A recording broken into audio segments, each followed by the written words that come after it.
Hey, what's up, everybody? This is Preezy from Listen Up, Listen In podcast. This is a podcast discussing different topics that will help us motivate, educate, differentiate, heal, laugh, grow, and improve ourselves throughout our daily lives. With my special co-host guests, trust me, you are going to laugh and have a good time. So whether you're in your car, relaxing at home, on the job, hanging out with your family and friends, get ready to tune in to Listen Up, Listen In podcast. See you soon.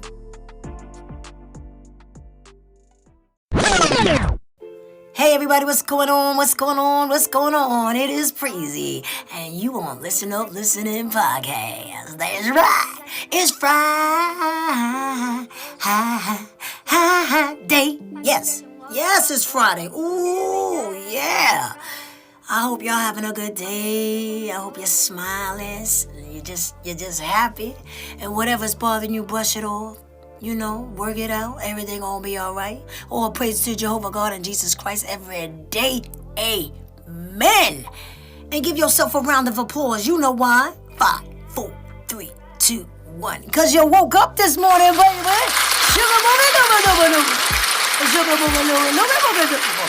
Yes, you woke up this morning. Yes, you should be happy about that. Be happy, baby. Yes, it's Friday. I got a great show. Are y'all ready? I got a wonderful guest. Absolutely, yes. I love my guests. Yes, I do. Y'all ready now? Come on now, sit back and relax. Turn the volume up. I don't even care if you in your car, if you at work. Tell a boss to fall back. Listen Up, Listen In podcast is on. Tell your boss to listen. Come on, boss. Come up in here and sit. Go and get that cup of coffee and tea and sit up in there with your boss. As long as you listen to Preezy. Turn it up. Listen up, listen in. Come on now. Let's get it.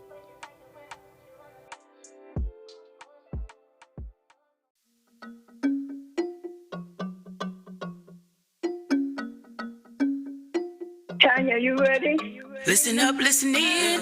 Listen up, listen in. Listen up, listen in. Listen up, listen in. Listen up, listen in. Thanks for tuning in. Let's have a conversation. Talking worldwide, it don't matter your location. What you going through and the topic may have relation. Let's get some motivation. Let's swap out education. Every Friday we heal, laugh, improve, and grow. Put some nutrients in your mind, give you food for the soul. I know you pumped and preparing for your weekend and low. Might as well join the discussion and tune into the show. Listen up, listen in. Listen up, listen in.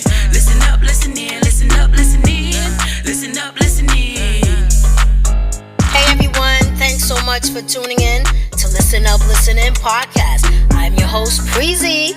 Now before I start today's episode, I would love for you guys and gals to follow me on social media. Go to Instagram, Listen Up, Listen In 5687, and on Facebook, Listen Up, Listen In. You can also email me at listenuplissenin5687@gmail.com. If you have any questions, comments, or concerns, by following me on social media, you'll be able to see all the platforms my podcast is on. Wherever you consume my podcast, hit the subscribe button so you can be notified when a new episode is posted. Rate, review, and share this podcast. Now let's get back to Listen Up, Listen In.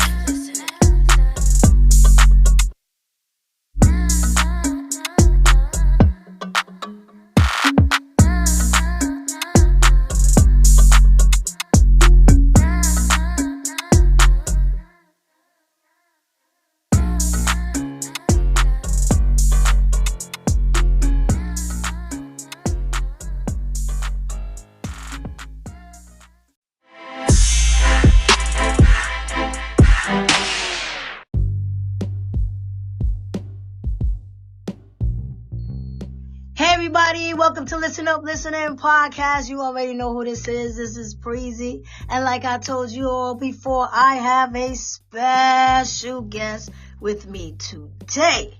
She is an inspiring actress and entrepreneur, but her most important role is being a Nubian mother of 6 and a grandmother of 10. Unfortunately, she had a sad story to tell, as she's coping with a senseless murder that happened in broad daylight with no type of any press release. So without further ado, Miss Tracina Holliday. How you doing, Miss Tracina? Hey, Breezy, I'm doing real good. Just thanking God for another day to try to get it right one more time. I hear that. I hear that. So God is good, and I'm so happy and honored, and I appreciate you having me on your podcast today. I was hooked up with you by Mr. Nate Smooth. Oh yeah, that's my boy. Nate. Yes. Yeah. So, Nate is a great guy. He's always helping somebody, and absolutely. A creator and a producer of stuff. And when he told me about you, first of all, I just like your name. Your name Preezy is just, it's juicy. I like Preezy. Oh, Preezy, thank you so much. Thank you very much. Yeah, and I'm gonna get a big fat nameplate that says Preezy. You know, back in the day, I used to wear them gold nameplates. I'm like, Preezy. Yeah, thank you. Yes, thank you so much. And it's an honor having you on my show. I really appreciate you taking out the time to come on my show. I know we were trying so hard. Our schedule was so crazy, but I'm so happy that you were able to come on the show, and, I would like for you to tell my audience, who is Tracina Holliday? Well, I am a Nubian mother of 6 children. 5 are grown, and my 15-and-a-half-year-old, he think he like 25. They all do. Yeah. So he's a baby, and then I have 10 grandchildren and growing. I'm an aspiring actress. I'm a poet. I'm a cook. I'm a fashion designer. I'm a baby burper. I'm a grandmother, auntie, a person who has been a caregiver of my loved ones, my children and everything. And knowing that family is like, no matter what, when it boils down to it, family is the most important thing you can have. Yes. And so when, you're a close-knit family and somebody gets not plucked, but snatched, violently out of your world, it becomes surreal. It becomes surreal. It becomes real, but it's surreal. Like going through it is like, with God's help, and that's the only way I can say it. With God's help, that's the only way I was able to push through it. And I am a believer. Yes. Definitely. So. Yes. You have to be a believer. Absolutely. Yes. So, so tell us about, what happened? Okay, well, on this particular day, which was September the 13th, 2020, my son had just left out of my presence maybe about 2 hours before, maybe an hour and a half, 2 hours before. And so when my son, my other son, RJ, had called me, and he was like, Mama, you hear what happened to Trey Dale? And I'm like, what? What happened to Trey Dale? And he was like, I heard he got shot. And when he told me he had heard he got shot, I was just like, oh my God, what has he gotten himself into? Because Trey Dale was, he was 19. But he had graduated from high school. He was 6 foot, like 5, very, light skinned and a very handsome, very sports, involved. He was, played basketball, and he was going places. He was really going to be going places. But Trey Dale had, got involved with this, Caucasian girl that was older than him. And, I don't know all the ins and outs of that situation, but I know that he has stayed with her, like when he had got out of high school, he had stayed with her in that area, Phelan, California, for almost a year, and he was watching her toddler. So, when he had gotten shot, and the call, they called 911 and said there was an intruder or invader that had came to her house. That was a lie right there. It was just, I mean, when it happened, I couldn't believe it. I could not believe that my son had got shot. So my son told me he had got shot. So we all, as family, rushing down to Arrowhead Community Hospital. At that time, I didn't know that he had gotten airlifted to the hospital because I didn't know he had gotten shot with one bullet from a rifle in the back of his head. Oh my goodness. I had no idea. So sorry. Yeah, and even when even when we got to the hospital, if you remember, Preezy, as September the 13th, 2020, we was almost in the heat of the COVID-19. Yes. Plagues. So we called it, but also it was right before the election of Trump and Biden, before we was getting ready to have the electoral vote. Like a month and a half later. So, it was just really crazy. Trump had everybody, on a whole nother different, worrying about getting a disease and dying and stuff. So, at that time, they weren't letting people come in the hospital. I don't know if you recall, if you even had any relatives that had gotten sick at that time, but here in California. My mom, she was in a rehab. And we weren't allowed to see her. Unfortunately, she caught the COVID and passed away. Wow. So I understand that it was terrible. We couldn't, because I would go and see her not to cut you off, but I would go and see her. Go ahead. I would go and see her every single day. And so when they put that law in place, it was devastating. And she, once we got her out and we rushed her to the hospital, it was too late. She had got COVID. Yeah, she died. So I understand how you felt about not being able to see your loved one. Right. That first night, we all, that we tried to go in, and at the time, the security guard was like, no, nobody can come in right now. Plus, they have to have a release from the sheriff in this particular case. And I was like, well, okay, but I'm his mom. Right. Why can't I go see him? And say, no, first we have to have a release from the sheriff. So because of that, because it was a shooting, we all spent the night in the parking lot. I'm saying it was me and my car and RJ and his sisters and his girl and their car, and then we had some Leica brothers, like we call it, they're like his brother, you know what I'm saying, Tradell's brother, and they were like my sons. But they would spend the night in the parking lot, and we all spent the night in the parking lot watching and waiting to see the police come so we could, make our break to go see my son.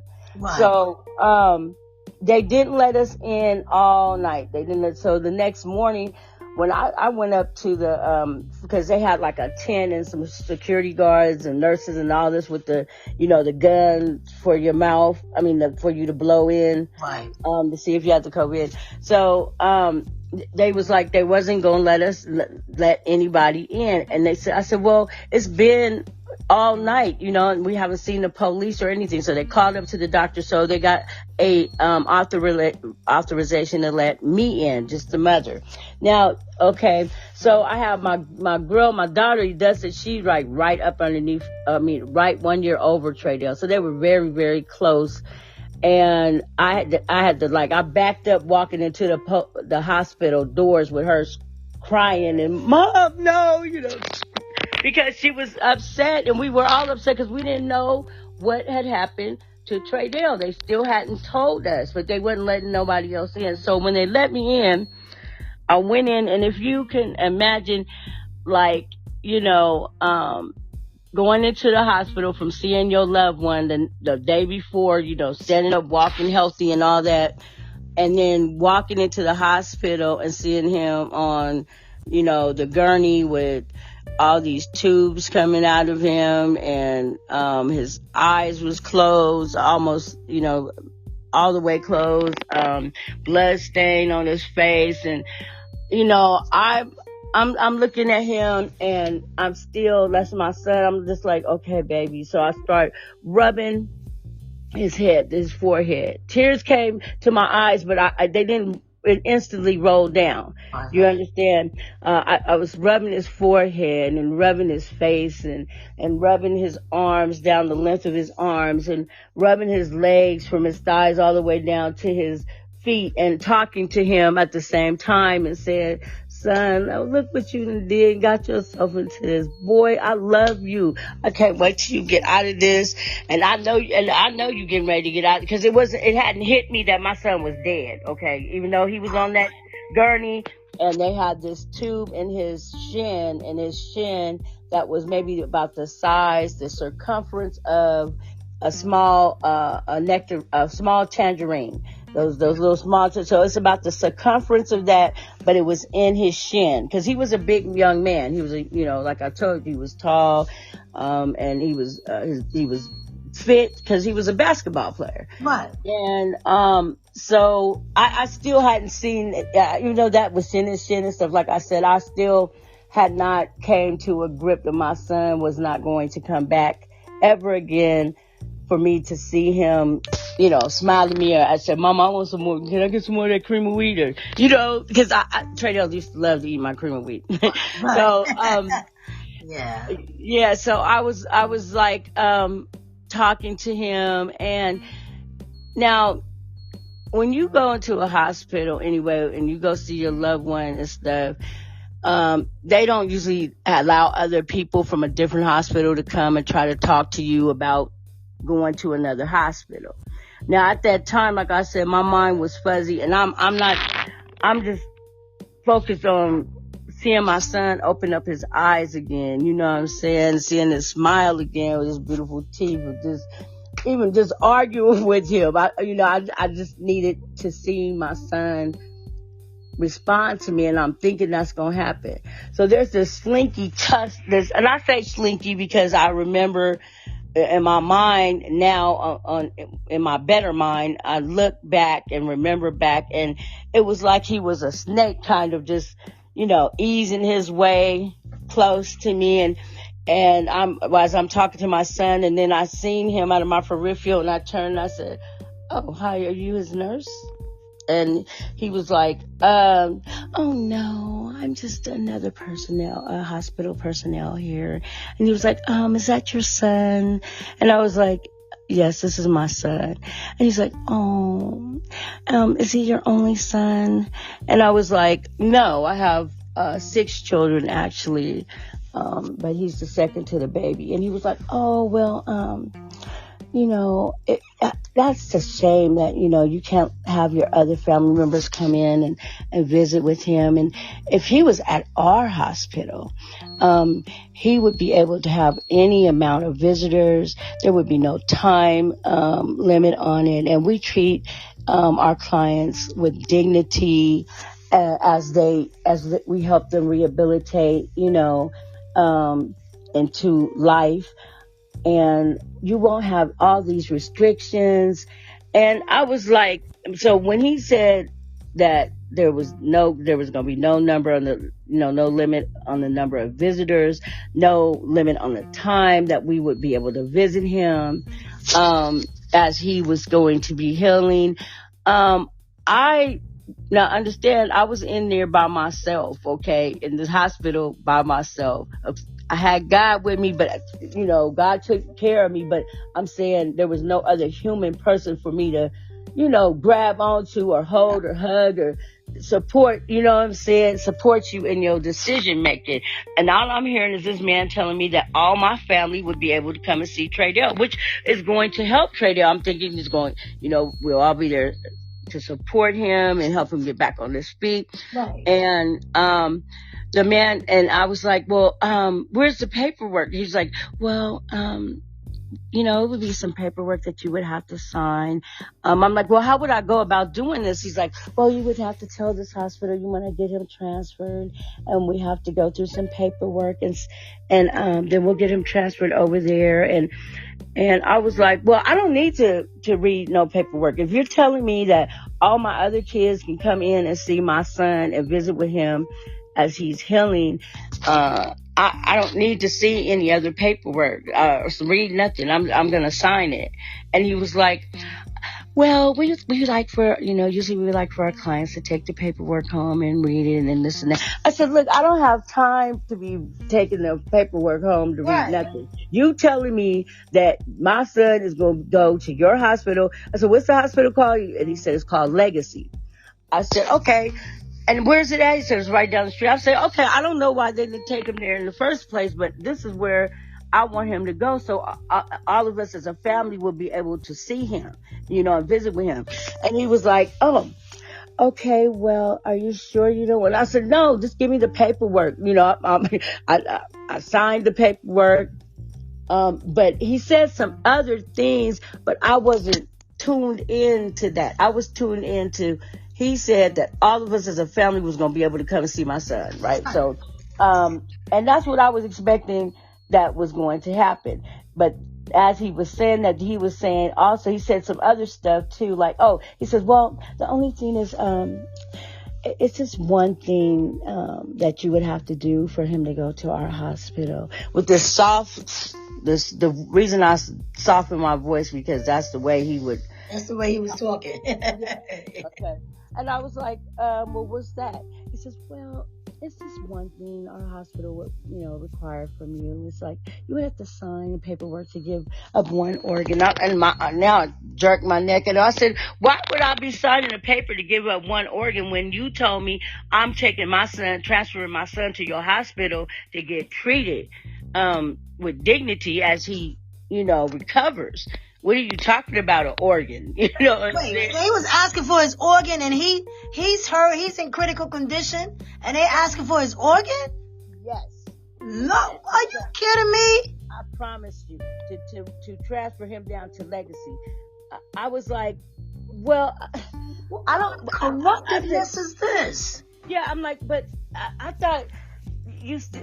My son is not dead. He's alive. He said, no, he's right. You're right. He's healing. I'm just saying that if something was to happen, and he didn't heal, and he was to demise, you would have to sign over an organ. But it could be any organ. It doesn't have to be the heart. It could be, the lung. Contract it could be bull crap is this? Right. And so I'm like, okay, wow. Well, I'm okay. I don't know. And he said, well, you don't have to make your mind up right now. You just sign the paperwork, and someone will come and talk to you like tomorrow or the next day, and then we'll decide what organs that you want. Or organ, you don't have to have more than one. It's just something that we require. And I'm saying, but he's not dead though. He said, no, he's not dead, but I'm just saying if it should happen. So anyway, long story short, how can you trust them? Yeah. They might be harming people on purpose just to get their organs. Exactly. Okay. Exactly. This is what I ended up coming to a conclusion to that because there's a black market in organs. Yes. And people, and then there's certain people, certain races that for some reason they really want the young black man's organs. And I'm talking about precisely. They want whatever they think the young black man possesses that they don't have, whether it's stamina, size, longevity, whatever it is, and some mad scientist, I believe in his mind, came up with the idea of, well, all we have to do is take take his heart and put it in our chest cavity, and we'll be able to run like them, or we'll be able to do, whatever it is that they want to do like them. Because it just all became clear to me, like, months after that. So anyway, I was like, okay, I signed the paperwork. Now that day later on, for some reason, the hospital let me, my son, RJ, like about 5 or 6 family members went into the hospital. Okay, was able to go in the hospital and see him. At that time, Preezy, I'm so wrapped up in trying to make sure my son is going to stay, get well and stuff.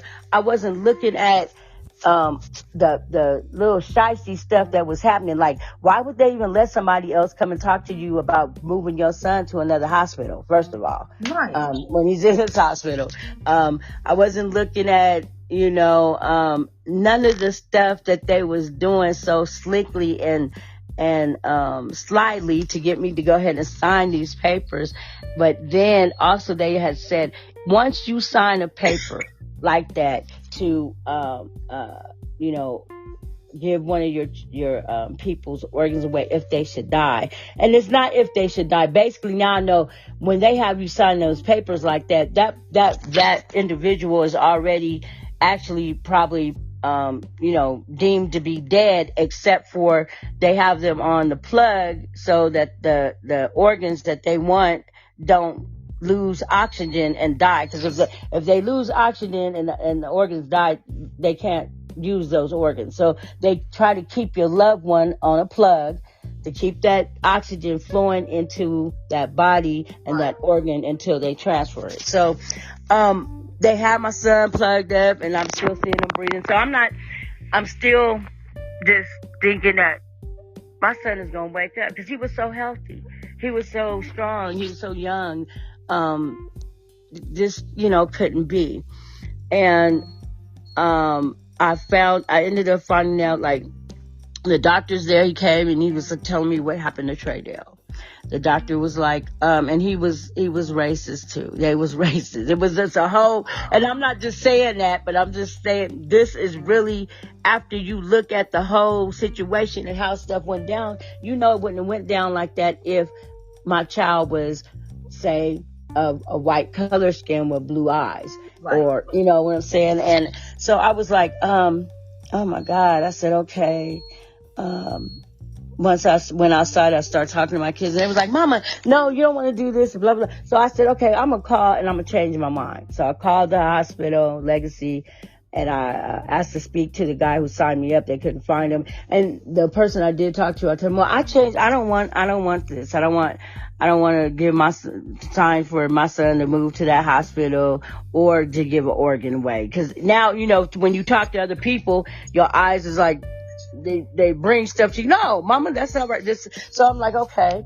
And they told me their whole voice, their voice changed from, oh, we just want you, to make sure we treat your loved one with dignity, to, we told you in the first place, once you sign these papers, there was no turning back, because once you sign them, they are sent over to the coroner. Okay. So still now, these words I should have been listening to, I would have been able to know and grasp a hold on to that. My son was dead, but they was just keeping him alive till they could get these organs out of him. So, girl, okay, now we're going to fast forward to the police never came to the hospital. We never seen the police come or none of that stuff. And,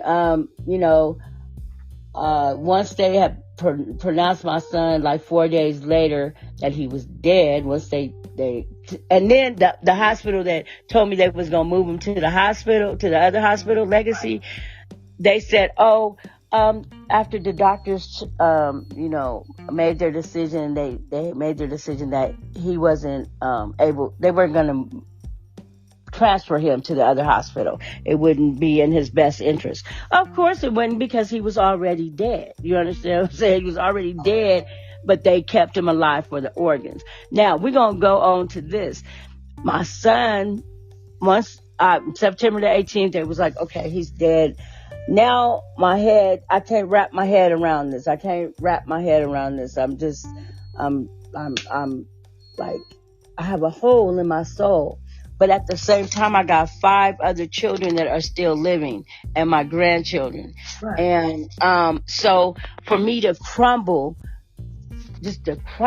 like in a heap, like I really wanted to do in my mind, and just not move.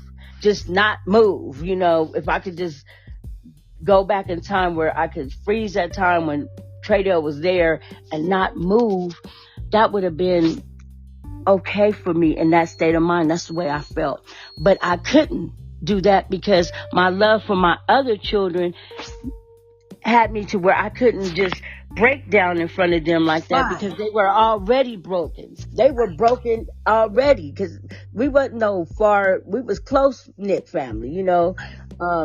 So I couldn't break like that, and I ended up being more like robotic, you know, as far as the way I had to deal with things, keeping that face on, not breaking down and not crumbling, standing up, trying to stand up strong enough so my children can be able to hold on, even though they're grown, but their souls was ripped out too, you know what I'm saying? So I called, you know, now I'm like, okay, no police came, blah, blah, blah. So I called to find out, to talk to the deputy that was on duty when my son got shot at 4:30. Like, it must have been like 4:30 in the afternoon. Not only that, Preezy, come to find out, they airlifted him from Phelan, California to Arrowhead Community Hospital.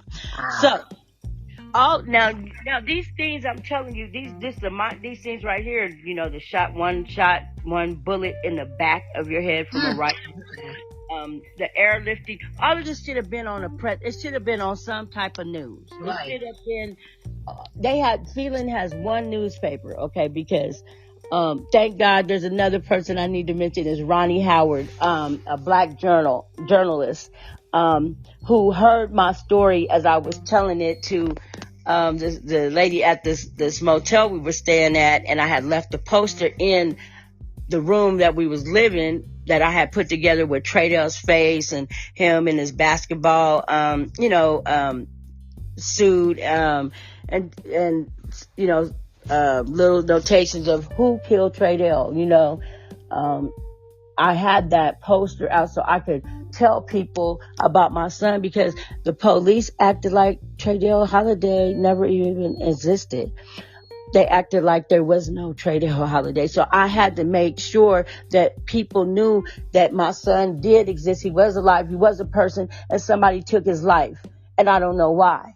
And the police won't give me no press release. So anyway, I'm calling, I'm leaving messages because they tell me, San Bernardino County, tells me, the police department tells me, well, because it was on a Friday. Well, the deputy that was here, he works the graveyard shift, so he won't be coming back to work till like 4 days from now because the sheriffs, when they work a graveyard shift, it's like they work three 16-hour shifts or something like that. So, and they have 4 days off. So the deputy that was on site, we couldn't get him.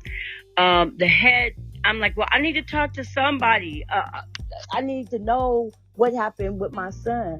You know, and we're close knit. We can't tell you anything, but the head murder, homicide detective, Tebbets, his name was Tebbets, James Tebbets. That's the one you need to talk to. So I've called. I never could get in touch with nobody. 2 weeks, it took him 2 weeks to call me. Detective James Tebbets calls me. He says, Miss Holliday? I'm like, yes. He says, yeah, this is Detective Tebbets. And I come to my office. I've been on vacation and I see all these little stickies with your name on it and your number telling me to call you. So what's going on? I said, excuse me? He said, yeah, what's going on? All these messages that you want me to call you back. I said, my name is Tracina Holliday, and I am the mother of Tradell Ezekiel Fisher Holliday, who was shot in Phelan, California, in the back of his head with one bullet from a rifle. And I need to know what happened. He says, well, San Bernardino County, the way we do things, we don't talk to anybody. We don't give any information about any murder or anything like that. But if you have something you want to tell us, then, you know, feel free to tell us. I said, what do you mean if I saw something free? I said, I need to know what happened to my son. What, you know, where was he found? Who was around? Why did he get shot? How did this happen?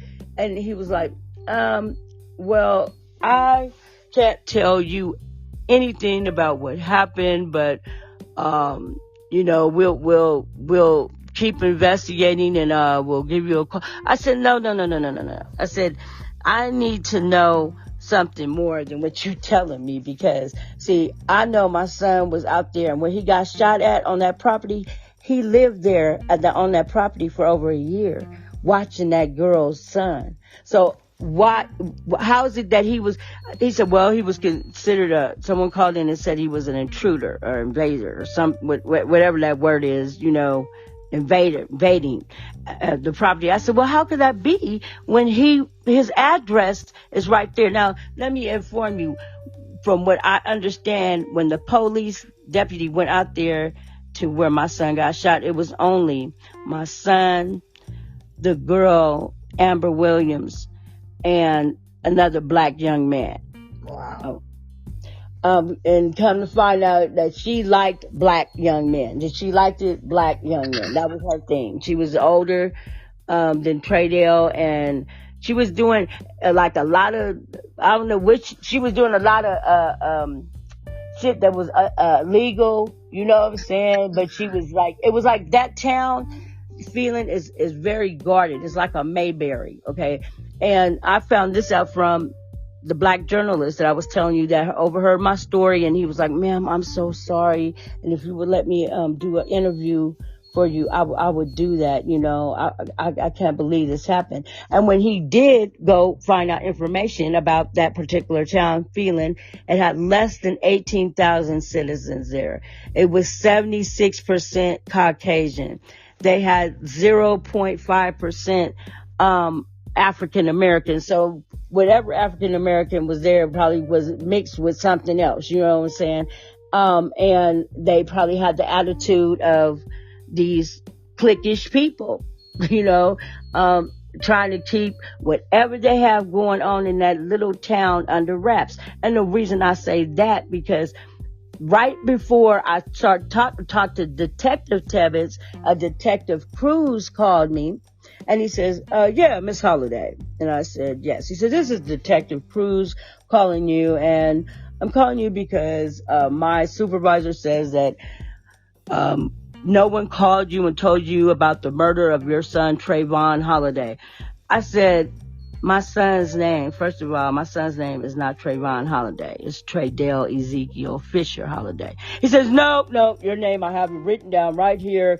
Your son's name is Trayvon Holliday, and I called and I spoke to you or your sister or someone, and I told you that your son had been murdered, and that the same weapon that murdered him, we found it in a car next to some other young black man, and the weapon that was found in the car that he used to shoot himself in the head, the guy, that he said he found a gun in the car, that was the same weapon that was used to kill your son.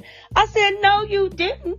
You have not called me and talked to me, and you definitely didn't call and talk to my sister and told me anything about my son, Traydale Holliday. He said, yes, it did. Yes, I did. Right here, I have it written down. I spoke to someone about Trayvon Holliday. He said, and I even told you that I spoke to his girlfriend. I said, my son had a girlfriend? Because I didn't know, my son had no girlfriend. Like, right. When you have a son and their age and stuff like that, and they're living with you, they usually, if they got a girlfriend or boyfriend, they tell you, right? So I was like, my son had a girlfriend. He was like, yeah. He said, you remember? And they said, I told you about his daughter. I said, my son had a daughter? Now my eyes is popping really out of my head, right? Wow. And he says, yeah, he said, wait a minute. What murder are we talking about here? I said, now I'm keeping myself as under composure as I could, talking instead of flashing. I said, look, my name is Tracina Holliday, and I'm calling you about the murder of my son, Traydale Ezekiel Fisher Holliday, who was shot on September the 30th, 2020. 2020? Oh, no, this is the wrong murder. Oh, my goodness. This is crazy. I said, what? He said, this is the wrong murder. Well, thank God we found that out. I said, we found what out? I said, I told you my son's name was not Tracina Holliday anyway. You're supposed to be a detective, a homicide detective. Those things are very critical, details. So he said, well, at least we found out who murdered him. And but I can't tell you anything about this murder. I'm not in charge of it. You have to talk to Detective Tebbets. So when I talked to Detective Tebbets, I'm like, okay, well, since you can't tell me nothing about what happened, how come this hasn't been reported in the newspaper? Now, mind you, we got family members. They'll go to school with people. We got church members. So your son can't just end up missing out of nowhere. Right. And you don't have, what happened to Treadell? Oh, he got murdered. Well, nobody heard about it in the newspaper. No, it's not on the news. I said, I know, but he got murdered. And they was like, dang, everybody was like really kind of like weirded out about that. So I'm telling the detective, I said, how come you haven't said anything to the press about this? He says, well, actually, it's in my discernment to release this information to the press or not. And I said, what do you mean in your discernment? He said, well, ma'am, what if I did give you a press release and this would put your son in a negative light? So what he's trying to say, like, what if your son was robbing somebody or doing something that he wasn't supposed to do? Would you still want me to do the press release? I told him, I said, look, I don't care what kind of light it would put my son in. My son is dead right now. Right. I want to know what happened. What happened? How come this woman, Amber Williams, how can he get shot on her property when he lived there? And she's saying he was an invader. I want to know who was the other guy. I want to know who actually shot my son. And he was like, oh, well, like I said, I can't tell you anything. I said, well, you know what? I bet you if my son was white with a white girl or boy with blue eyes and blonde hair, you would have the Army National Guard out here.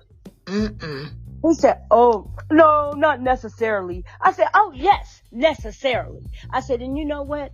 I'm going to go get some legal help because I feel like this is discriminatory. He said, oh, right. This is not discriminatory. I said, yes, and I'm going to go down and talk to the press myself. He said, well, you fine. You could do that, but you are not to go down there and tell them that we are not handling this case in a professional and expeditious manner. I said, you can't tell me what I can't tell them. I said, I'm going to tell them exactly how I feel and exactly what it is. He said, you know what? I get tired of parents and loved ones coming and barking at us about their kid that they don't know what type of lifestyle they had when they're not at home and telling us like it's our fault. He said, what I'm going to tell you is that your son took a gun to the gunfight and unfortunately he got. What? Oh, that's horrible. I hope you got his shield. Oh, girl, name and shield number.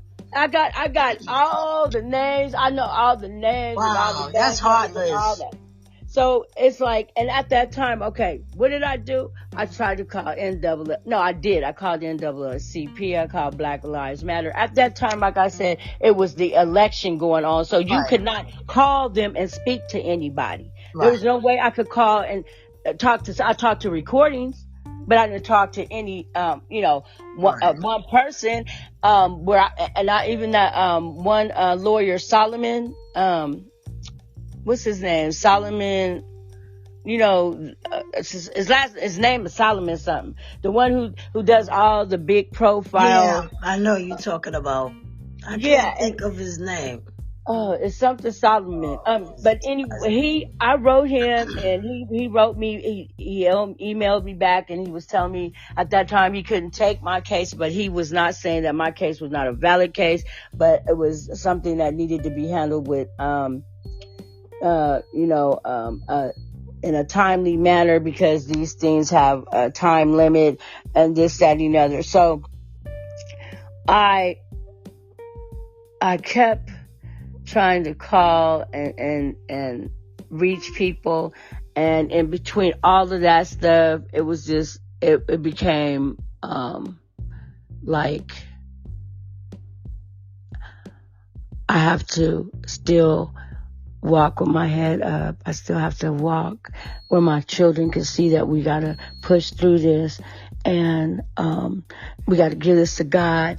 And because at that time I couldn't, God wouldn't let me go over there and get shot, because if I would have went over to Phelan, California, and I would have been asking about what happened to my son's murder, and I would have got that scoff or that snicker, or, your son took a gun to the gunfight and got. For sure, I would have got killed too. You understand what I'm saying? For sure. I'm for sure he would have probably shot me too, because I would have went berserk, and that's what they try to do with people. And since this has happened, I've asked questions around to a lot of people, and these people are of color. And I've, like this one lady I know, both of her sons were shot and killed. And the police never did a press release. And my question is, because the detective told me at that time that it was up to him, it was in his rights to use his own discernment in order to do a press release or not. Okay. I asked him, I said, well, don't the people that vote, the citizens of the United States, have a right to know of such a heinous murder being done right in their area? Don't we have a right to know this? And he said, actually, it's a lot of murders every day in San Bernardino County that don't get reported. And, I was like, why? Why not? He said, if we reported every murder in San Bernardino County, there wouldn't be any room on television for anything else. Oh, wow. I couldn't, his comments was so, like, very unprofessional. Mundane. Yeah, very unprofessional, very mundane, and like what I was telling you when he first had answered the phone, he's like, yeah, so what can I do for you? I said, my name is Tracina Holliday. My son got murdered, Tradell Ezekiel Fisher Holliday, and I'm calling you to get some answers about what happened. And he's like, oh yeah, Tradell, yeah, sorry about your loss, but yeah, these things happen. And I just was like, what? Wow. And he was like, yeah, have you heard of Grape Street Crips? He asked me, had I heard of Grape Street Crips? I'm like, okay, yeah, what that got to do with anything?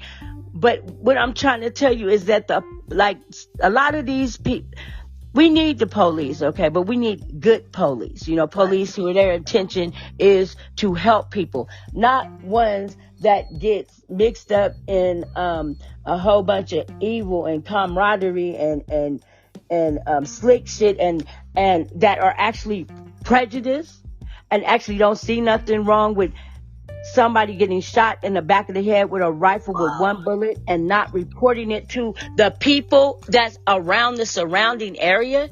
There's never been a press release. There's never been a newspaper article written about it. Oh, but except for, backtrack with Ronnie Howard. Ronnie Howard he is a black journalist, and he's a director, and he's a cameraman, and he's just a all around good young black man that God sent to cross my path to hear my story out. And he was ear hustling. He said, ma'am, I'm sorry, I was ear hustling. I didn't mean, but I want to just offer you my condolences. And, when he did a article on, Tradell and what happened. And another thing, it's like, Preezy, I can't do anything to bring Tradell back here on this earth. Right. But I know from facts from me reaching out and talking to other people and finding out about their black loved ones who have gotten killed or shot or whatever, and there's been no press release. And people be like, well, why didn't you do something? Do you know the persons that survive, like the mothers and the sisters and the brothers and all this stuff, that your emotional mind can just get whipped to death to where you're just existing. Right. You know what I'm saying? You're just existing. You're just going through the motions. because if you don't, they'll take you away. But you're empty, you're hollow, you feel there's a hole, like there's a hole in my soul right now because I need to know something. The police who found my son, shot and dead. I've never been able to talk to any of them, and they have not ever made any professional, a professional, compassionate reach out to me. And I thought that police did that. I thought police, when somebody got murdered, they went in, and they to the household and they offered their condolences or said, "Ma'am, I'm sorry to tell you that such and such and such and such." That's never happened to me. And I want to ask, is it legal? Is that true, that it's a fact that a sheriff or a detective can have knowledge of a person getting shot in that form? Like, that's like a gangster type form, shot in the back of the head with a rifle. Wow. And it not be reported in the news. Is that legal? Because I don't even know if it's legal. I'm pretty sure there's so many stories that we don't know of, or murders that have taken place, but you still need answers. Like, where's the investigation of what happened? Yeah, that's closed. It's closed. And the thing with that is, they can keep, like a investigator can keep it like an open case, but it's closed. Right. Like, nobody can go and read or get any information off of the case. And like I said, I asked him, because when I was talking to Detective Tevez, I was like, "Well, do you know Amber? You act like you know her or something. You act like, are you going out with her and you don't want to hear that I'm telling you that it's a rumor that she loves to prey on black men?" Wow. That's her thing. And come to find out, there was another murder in that same area associated with her again, before my son. So I'm just wondering, in this little town of Phelan, California, what's really going on? Because I didn't even hear the boy. They said Tracina Holliday. He wasn't related to us, but I didn't hear about that murder. You know what I'm saying? In that area.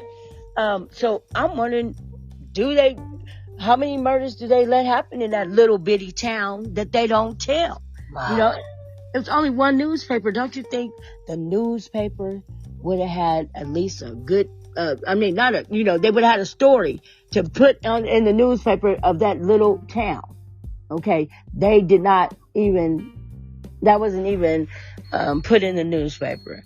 And it hasn't ever been reported to no news that we know of, except through my own attempts, my own actions. And then, like I said, Ronnie Howard and people that know us, you talk, and thank you, God, thank you so much. And Nate, when people, give me the opportunity to talk about it, I want to talk about it. And I want to say to people that are still, that have loved ones and have sons and have daughters and cousins and aunties and all this, that, we have to bind together as a people, because this has not just happened to my son. This has happened to a lot of black people. Okay. Yes.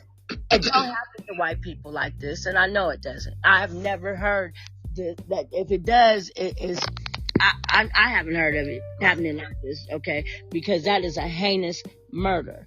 And I want for the people who are living here, we're still living here today, to be mindful of who we are, and to be mindful of the rights that they are not giving us, but they give to other people. Right. So we can bind together and we got to change this. We got to change this. This is not the way people should be treated. And these so-called professional, people that are in charge and authority positions, we have to make them accountable too. They can't just do whatever they want to, report what they want to when they want to report it. I don't understand that. How could that be? How could that be? And so my wish and prayer is that some lawmaker that's in charge, or someone that you know, a mover and a shaker, could bring this up to whoever's in charge of laws federally to say, is it actually true that they can do that? So you never got any answers, or? I've never got any answers from them because the case is sealed right now. It's supposed to be sealed, so nobody can go. So they don't know who killed them? No, I never got any answer on who killed him. From what I heard, now through the grapevine, you hear stuff. They're like, oh, the black guy that was there was supposed to be her boyfriend, her new boyfriend or whatever, and he's supposed to have shot Trey Dale. And so, but the police have never told me that. But I remember when I did finally talk to Detective Tevis, he's like, oh, well, I'm like, so you haven't talked to I said, you never talked to us? He says, oh yeah, we talked to the, what do you say? The, compliant, we talked to the other compliant party. Well, how are they compliant? You ain't never even tried to talk to me, period, to know if I was compliant or not. I'm trying to comply now. Right. You know what I'm saying? I'm doing this now. So he was cold. He was callous when he called back another time to talk to my oldest daughter. He was more interested in trying to, wasn't your brother hanging around with gangbangers? Well, didn't he smoke weed? Well, wasn't he in trouble as a youth? And my answer to that is, I don't care if whoever it is, if they was a child in school that had issues with behavioral problems. I don't care if they used to steal. I don't care if they lied. The point is, on the professional level, if they get killed like that, who has the right to do that and not be persecuted? Right, they're a human being. That's a human being. That's a life that was lost. In the back of the head. So that means he was fleeing. Execution. Yeah, exactly. Wow. And which has that murder has kept, like, you know, you hear like my oldest son, and everybody that talk to, you know, people that's out there, that murder in particular keeps anybody that's black from going over there and doing anything crazy. I mean, you know, now it's like I think they killed my son like that because the girl that he was messing with, her father and her grandfather and them, they all lived in that area for years. And of course they didn't want no 6'5" good looking young black man coming messing with one of their relatives or whatever. But like I said, I'm still with a hole in my soul. But I still, from this happening, I also have a fire in me to bring this out to the public and to the lawmakers to be able to really, explain that in detail. When you say a sheriff or a murder detective or whoever that's in charge of legal stuff has the right or the discernment to report or not to report, are they talking about a murder like this? Right. Something, deep inside, you feel like something is being covered up, obviously. Definitely. Just because how could you close the case if you don't know who killed the person? You got cases out here that have been open for 30, 40 years. They still trying to find out who killed particular people. Well, they seal it. They can seal it. Well, that's. But can you get a lawyer to open the case back up? Right. I have to go find me a lawyer, yes, to try to open the case back up. I have to reach out and get that, somebody to help me to do that. But my finances has not allowed me to, pay anybody to actually go investigate it the way that it should be investigated. Has like anybody ever spoke to the young lady he was with? No, girl, let's go back to this. The young lady he was with, like maybe 8 months prior, she had came to my house. Okay, this is another thing. She had came to my house, brought Trado to my house. Now, and they left, going back. So I had made some barbecue, chicken. I remember that day, macaroni and cheese and all that stuff. And she came with Traydale and her little boy who really loved Traydale. Right. And for my son to have gotten, and we talked, like, she was in my house for maybe got good 2.5 hours, okay, talking. So for my son to get killed at her house on her property, why hasn't she ever reached out to me? I have tried to call the girl lots of times, email her, no answer, never.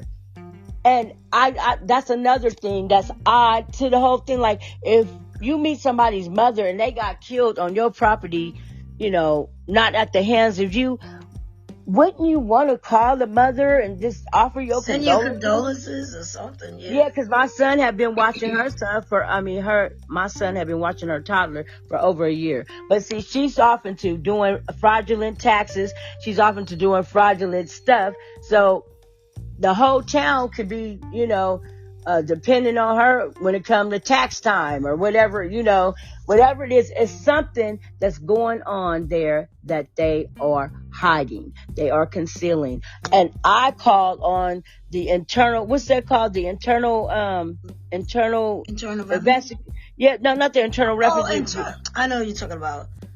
Internal investigations. Investigations, yes. Yeah, whatever, to go and investigate the Phelan Police Homicide Department, really, because I don't see how they can do that. And then, look, what about the part of, oh, this is the wrong murder? What about that? I mean, it's just like they are confusing cases. Yeah. If they confusing cases, how many black boys are y'all shooting out here? You understand?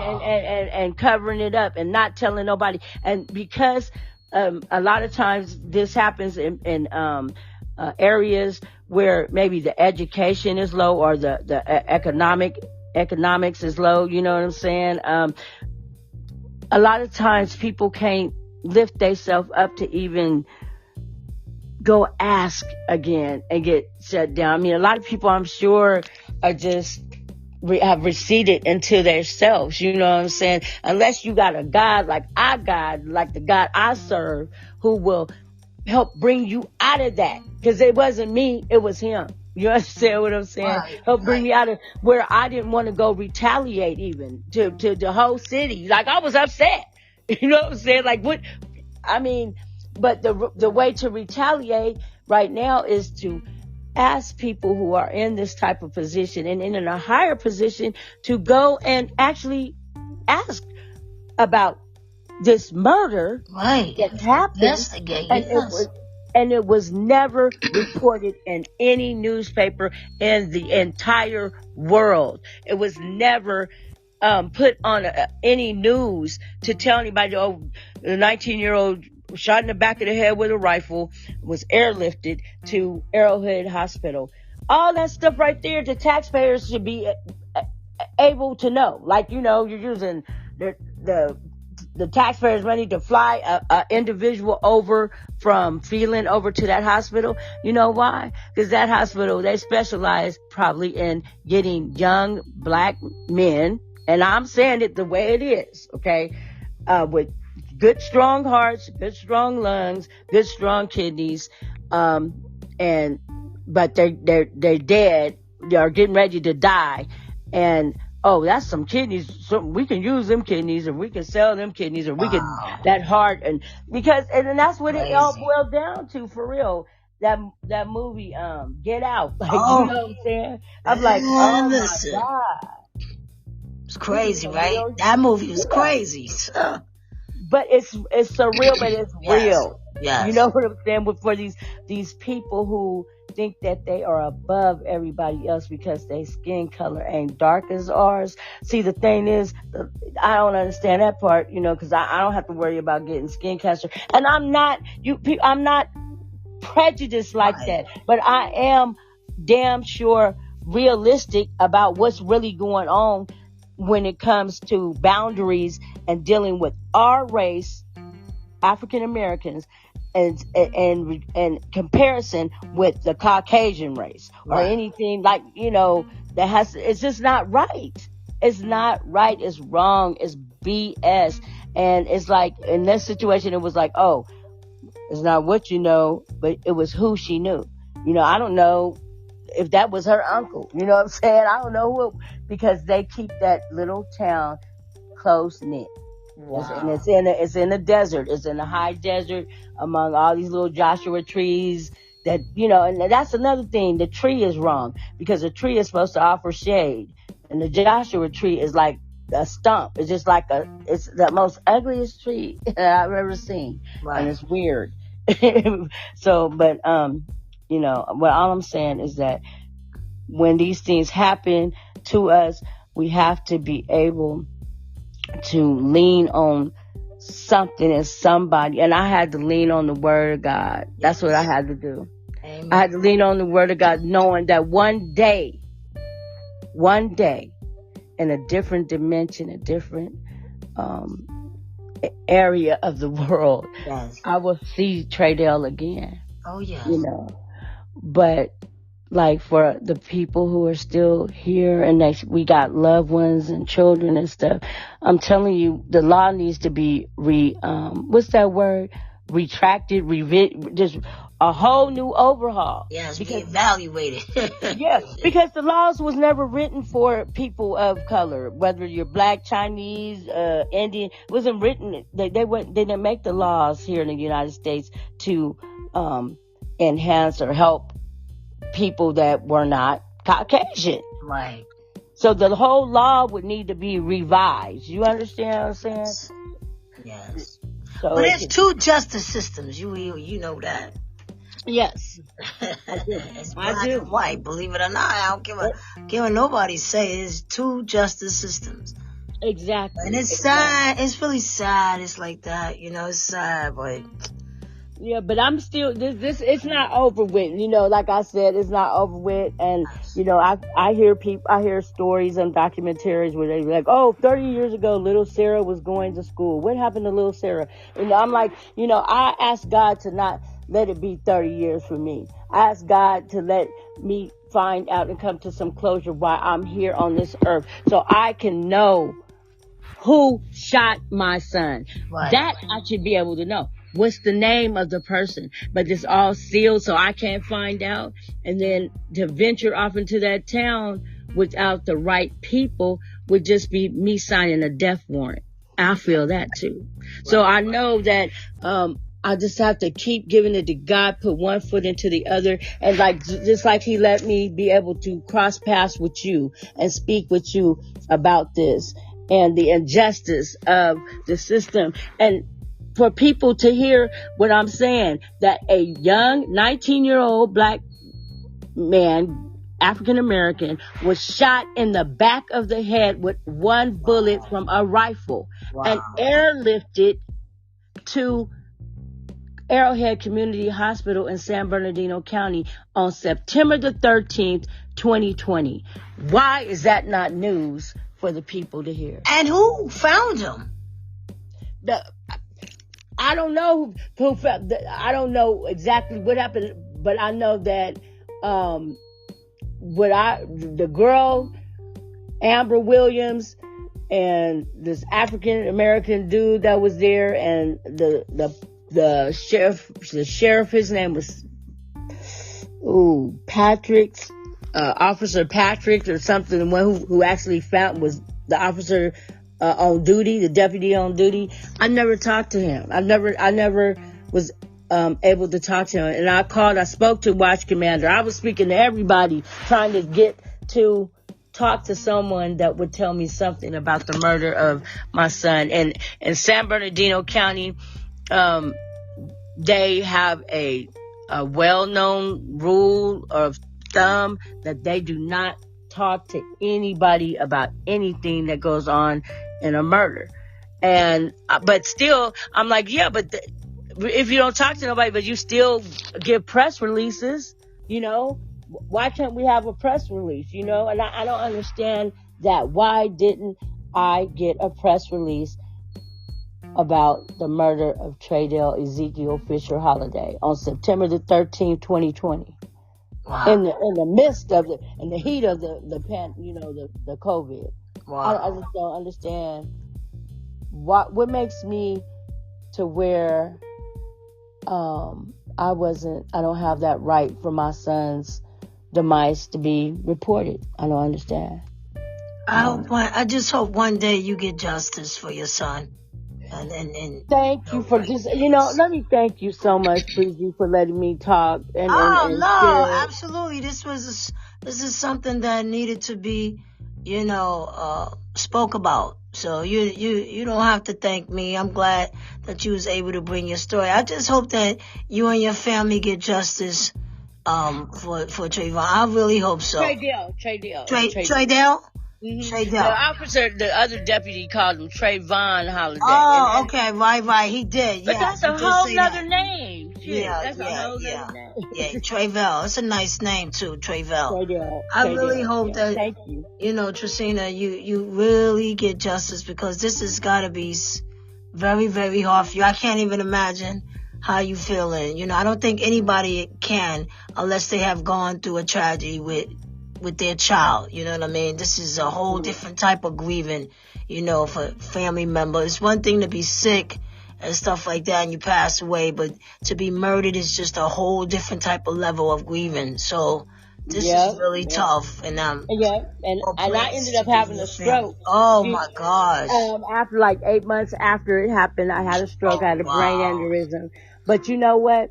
I thank God today, because I'm going to just tell you this one little thing and would help me to go on to, because when I had the stroke on May the 16th, 2021, I was in the hospital till June the 1st, 2021. And I underwent 3 operations on my brain, where they went in through my spine, trying to close this brain that was artery that was bleeding in my brain. Okay, so on the 3rd time that they took me under, I remember having a dream. I remember seeing my son Traydell, and I remember when I saw him, I was happy. I was happy, and I was trying to run over to go see him, but there was this like big white. It was almost like a cloud, big white abyss in between us, and so I'm trying to go over there and see him, and every time I tried to go over that white cloud area, my son's hands would appear, and like he had both his hands out in front of him, all the way out, and where he wouldn't let me go past him. Right. And he was like, "Mama, no, it's not your time yet." And so I remember me like ducking and trying to do a jump and trying to get around him to get on where he was at on his side. And he would not let me get over there. He said, "No, it's not time yet." So when I woke up, and on that last day at the hospital, when they wanted to see if I could walk down the corridor door back and forth and move my arms and legs and talk, and I said to God, I vowed to God, I said, "God," because my son Traydell he was a fan of mine in my acting career. Okay, he was a very strong fan. I said, but I'm like, I'm 55 now, so I'm like, I need to I guess I'm gonna have to do something else. And my son Traydell was like, "No, Mama, one day we gonna walk across the BET Awards stage, because you're good at what you do." I'm telling you, I'm not just telling you this because I'm your son. So when I vowed to God about the last day, before I got out the hospital, I was just like, "God, I vow to you that if you allow me to stand up and walk again without limping, if you allow me to talk to people without stuttering, and to be able to understand them and to understand me, if you allow me to wipe my own behind again myself without nobody taking care of me and having to take me to the bathroom and feed me, because that was what I went through with the stroke. I said, God, I will testify of your goodness. I will testify of how you will turn whatever somebody means to be evil towards you, turn it around and make it good. I will testify of how almighty and powerful you are, and I will go after anything that I ever wished to try to go after, any fantasy, anything I wanted to do. I'm going to go after it with God's power and in acknowledgement of my son, an acknowledgement of my son's wish and his hope and his belief in his mama that I was one day going to be walking across the BET Awards. So I still strive to do that. And I still feel my son's presence around me. Of course, I talk to him, but there's a hole in my soul that has to get filled. And one day, Right. one day, because I believe. Yes, keep believing. Yes. It will be Yes. filled. It will be filled. So.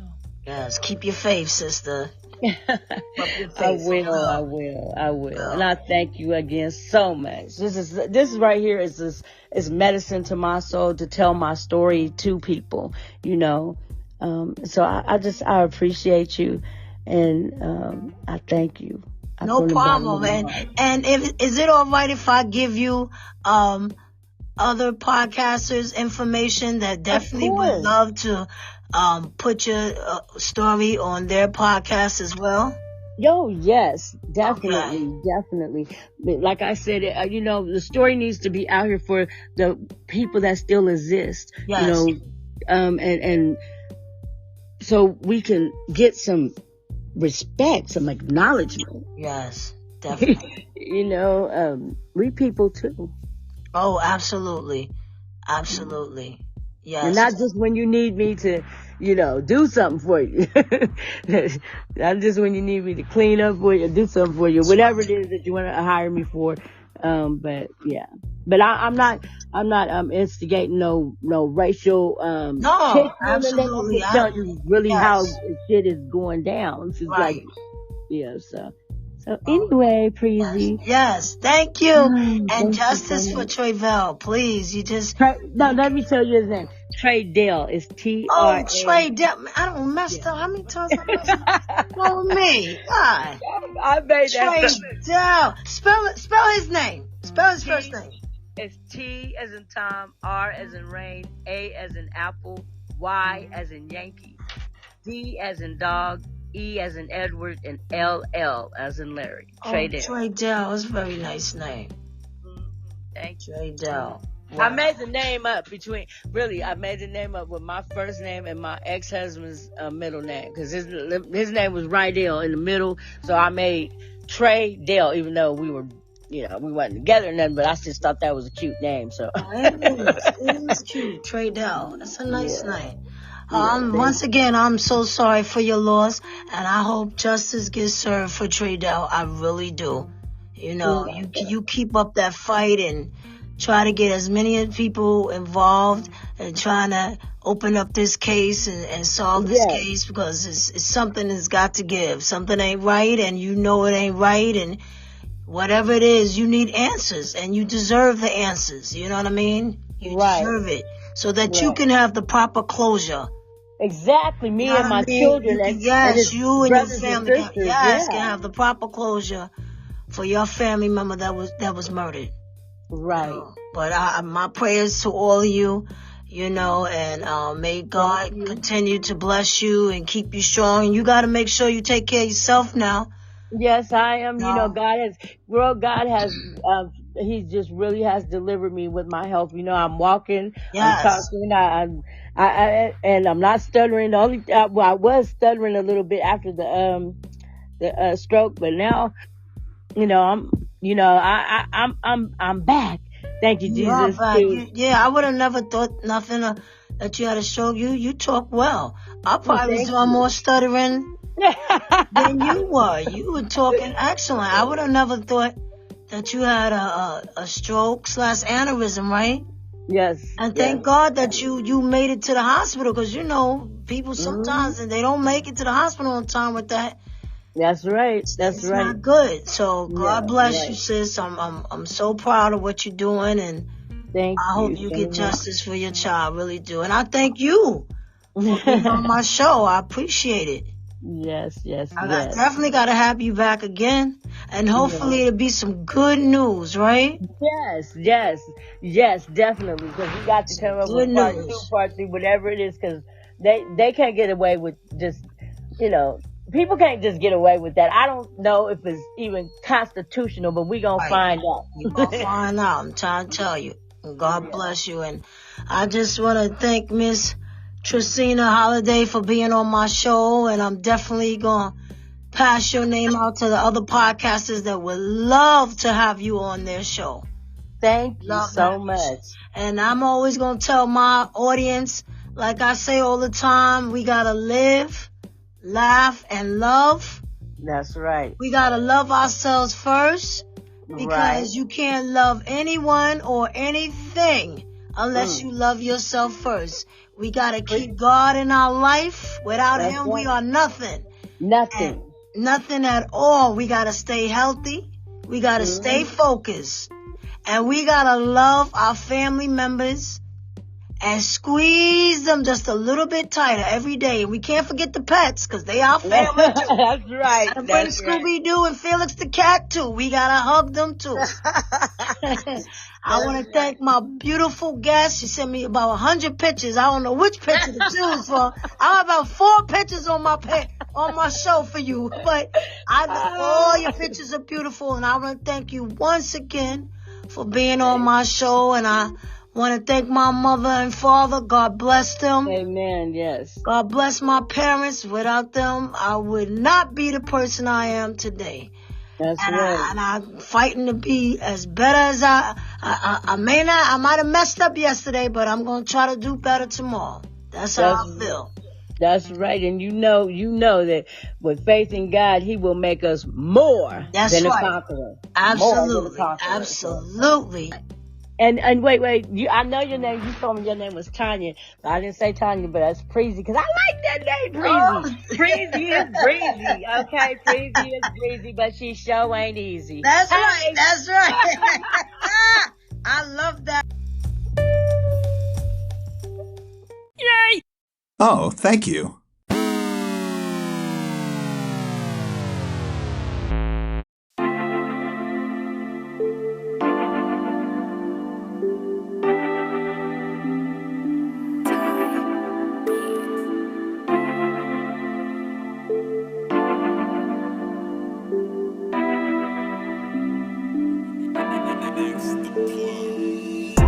That concludes this episode of Listen Up, Listen In with your host, Preezy.